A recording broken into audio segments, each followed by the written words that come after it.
여러분 안녕하십니까? 헬로티비 뉴스 시작합니다. 최근 인천에서 흉기 난동 사건이 발생했을 때 경찰관이 지원을 요청한다며 현장을 이탈해 거센 비판이 일었죠. 이후 경찰청장이 강력 사건에 적극적으로 대응하라고 주문했는데 지난 1일 새벽 경남 김해에서 흉기를 휘두르며 난동을 부리던 남성이 경찰이 쏜 실탄에 맞고 검거됐습니다. 경찰은 위협 상황에서 시민들의 생명을 지키기 위해 절차에 맞게 총기 사용 지침을 지켰다고 밝혔는데요. 이 위급한 상황에서 적극적으로 총기 대응을 할 수 있도록 사회적 합의가 뒤따랐으면 한다라는 바람도 함께 내놨습니다. 자, 시청자 여러분의 생각은 어떻습니까? 헬로티비 뉴스 시작합니다.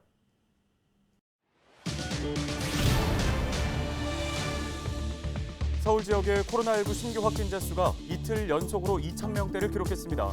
방역당국은 감염병 전담 병상을 추가하고 재택치료자 전담 외래진료센터를 가동하기로 했습니다.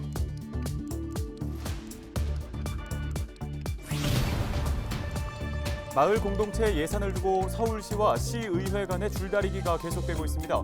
집행부가 삭감한 예산을 시의회가 다시 살렸는데 서울시는 예산 증액은 안 된다는 입장을 고수하고 있습니다.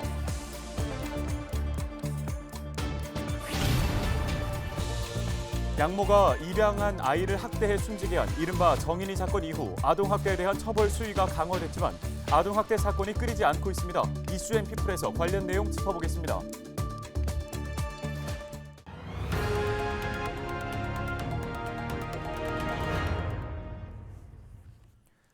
첫 소식입니다. 코로나19 신규 확진자 수가 연일 최고치를 기록하면서 지역의 확진자도 한 달 사이에 2배 가까이 늘었습니다.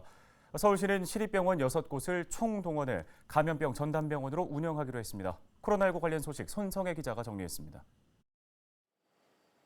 은평구 보건소 선별진료소입니다. 이른 오전부터 코로나19 검사를 받으려는 주민들이 몰리면서 진료소 바깥까지 긴 줄이 이어져 있습니다.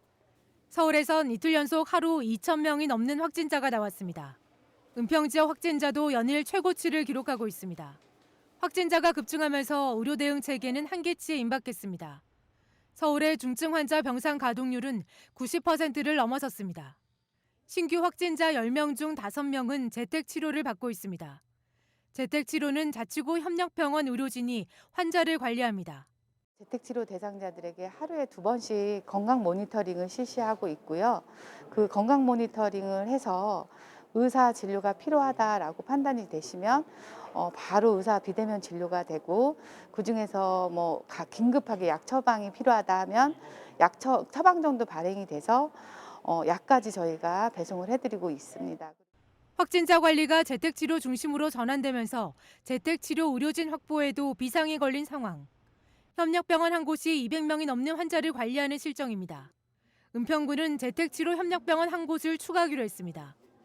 서울시도 긴급 브리핑을 열고 비상의료 방역 조치 계획을 내놨습니다. 재택치료자 전담 진료센터를 가동하고 감염병 전담 병상 1,400여 개를 추가하기로 했습니다. 서울의료원은 코로나 외래진료센터뿐 아니라 재택 환자 응급센터도 운영합니다. 재택치료 환자에게 24시간 응급상황 발생 시 응급처치, 처방, 수술을 받을 수 있도록 하겠습니다. 2일 0시 기준 서울시 인구 대비 2차 백신 접종률은 80.9%, 추가 접종률은 6.5%입니다. 헬로티비 뉴스 손성혜입니다. 네, 저희 헬로티비 뉴스는 양천구 마을 공동체센터 위탁 운영 종료에 대한 주민들의 반대 민원 소식 전해드렸죠. 서울시가 내년도 마을 공동체 예산을 올해보다 삭감했기 때문이었는데 예산안을 심사 중인 서울시의회가 해당 예산을 다시 늘려잡았습니다. 서울시는 이를 받아들일 수 없다며 반발하고 있습니다. 심다혜 기자입니다. 오세훈 서울시장이 서울시 바로 세우기를 내세우며 대폭 삭감한 시민단체 민간 위탁 사업. 상황은 서울시의회 예산안 심사에서 뒤집혔습니다. 시의회 행자위는 내년도 예산안 예비심사에서 마을공동체 지원센터 운영 관련 민간 위탁금을 약 45% 늘려잡았습니다. 마을 공동체, 마을의 생태계를 강화하고 더 잘 운영하라는 차원에서 사업의 지속성을 위해서 폭력적인 예산 삭감안을 올렸지만 다시 원상복귀하는 데 중점을 두었고요. 서울시의회는 더불어민주당이 110석 중 99석을 차지하고 있습니다. 서울시 바로 세우기를 위한 첫걸음은 내딛지도 못한 채 다시 지난 4월 7일 이전의 서울시의 모습으로 돌아간 게 아닌가. 이 수정 예산안에 대해서 저는 반대 의사를 표명합니다만 표결이 별 의미 없다는 것을 모든 분들이 알고 계시기 때문에 이 예산안은 앞서 지역사회 반발에도 부딪혔습니다. 시민단체들은 시의 예산안 편성을 규탄하며 공동행동에 나섰고 자치구들도 일부 동의할 수 없다는 입장을 냈습니다. 양천구는 위탁 운영 종료 위기에 내몰린 양천구 마을공동체 지원센터를 구청 직영으로 운영하는 방안을 검토하고 있습니다.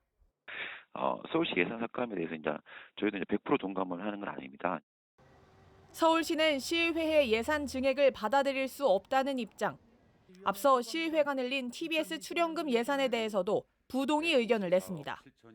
증액안 그 예산안 자체가 어떻게 보면 기존의 어떤 의존율을 더욱 높이는 부분이라서 좀 더 안타깝게 생각을 하고요.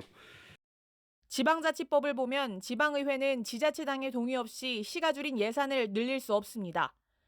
서울시는 시의회가 늘린 예산을 수정하지 않고 본회의에서 통과시킬 경우 대법원에 무효 소송을 제기하는 것도 검토 중입니다. 시와 의회가 연일 충돌하면서 3일 본심사에서 예산안이 통과되지 않을 가능성도 높은 상황. 최악의 경우 회기내 예산이 확정되지 못해 올해 예산에 준해 집행하는 준 예산이 편성되는 것 아니냐는 우려도 나옵니다. 헬로티비 뉴스 심다혜입니다.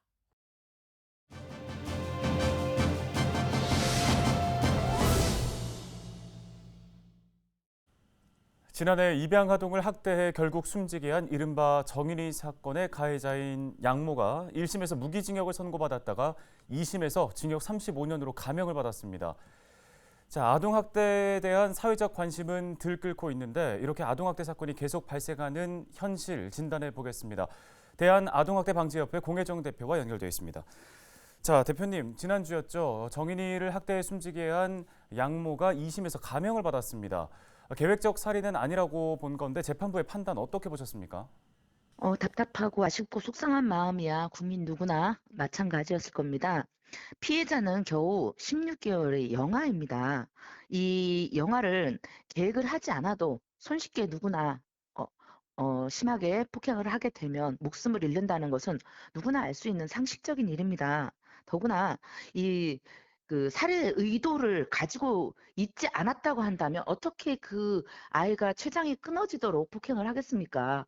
그 정도의 폭행이 있다면 이 아이는 어쩌면 죽을 수도 있다는 생각은 정상적인 지능을 가진 사람이라면 어린아이도 할 수 있는 사실입니다. 그래서 이러한 판단이 재판부의 결정이 너무나 속상하고 혹시라도 이것이 선례가 되어서 다른 아동학대 범죄 재판이 하향 조정될까 봐 굉장히 걱정이 많습니다. 네, 아동학대와 재학대 발생 건수가 최근 5년 사이에 2배 이상 늘었다고 하는데요. 그 이유가 뭐라고 보고 계십니까? 예, 저희들은 그 아동학대가 급증을 했다라고 보기보다는 이제 아동학대에 대한 국민적인 인식이 전환이 됨에 따라서 신고가 급증을 했다라고 보고 있습니다. 왜냐하면 지금 현재 추계 아동 수는 점점 적어지고 있습니다. 그러니까 즉 태어나는 아이의 수는 적어지고 있는데 그 아동 학대 신고 수는 이렇게 크로스로 해서 더 올라가고 있거든요. 그것이 아이들을 일부러 새로운 학대 해서 이 사회가 학대가 만연했다 이렇게 생각하기보다는 학대에 대한 인식이 굉장히 많이 변했고 또 어린이집이나 사립유치원 등의 CCTV가 설치됨에 따라서 어떤 학대를 발견하는 발견율이 좀 늘었지 않았는가 그렇게 보고 있습니다. 네, 지난해 아동학대 처벌을 대폭 강화한 이른바 정인이법이 통과됐는데 그럼에도 최근 아동학대 관련 사건은 계속 발생하고 있습니다. 처벌 강화가 능사는 아니었던 걸까요? 대표님께서는 아동학대 방지를 위해서 가장 중요한 게 뭐라고 보시는지 궁금한데요. 아동학대에서 처벌이 능사는 아니죠. 아동학대에서 가장 능사는 예방입니다. 그럼 이 예방을 어떻게 할 것인가가 숙제인데요. 이 예방에는 인식의 전환을 위한 교육이 가장 효과적이고 가장 빠른 방법이라고 생각을 합니다. 그런데 여기서 그러면 처벌은 능사가 아니니까 처벌을 약하게 하거나 처벌하지 말자는 말이냐라는 의문이 또 하나 생깁니다. 그러나 이 분명한 것은 이 엄벌도 예방의 일종이라는 것입니다. 이 아동학대에 대해서 엄벌을 중형을 선고를 하게 되면 아동학대가 굉장히 큰 벌이구나. 자기 자식을 때려도 굉장히 큰 죄라고 처벌을 받는구나라는 인식의 전환을 만듭니다. 그렇기 때문에 뭐 엄벌이 능사가 아니다 이런 말씀을 하시는 분들은 엄벌이 능사는 아니고 예방이 능사지만 그 엄벌 또한 예방의 일종이라는 것을 좀 알아주셨으면 좋겠습니다. 네, 잘 들었습니다. 도움 말씀 여기까지 듣겠습니다. 대한아동학대방지협회 공혜정 대표였습니다.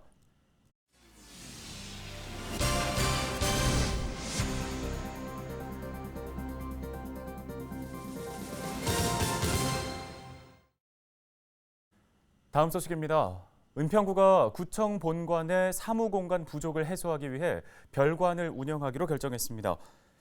구청의 별관은 은평구 응암동에 위치해 있으며 보건의료과와 생활복지과 등 약 200여 명의 직원들이 별관에서 근무하게 될 예정입니다.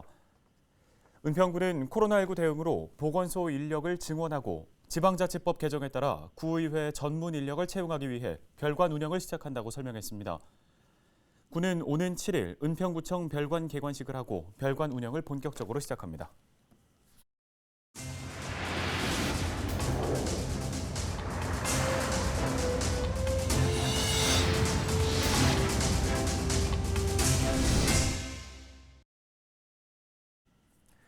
헬로티비 뉴스 여기서 마치겠습니다. 함께해 주신 여러분 고맙습니다.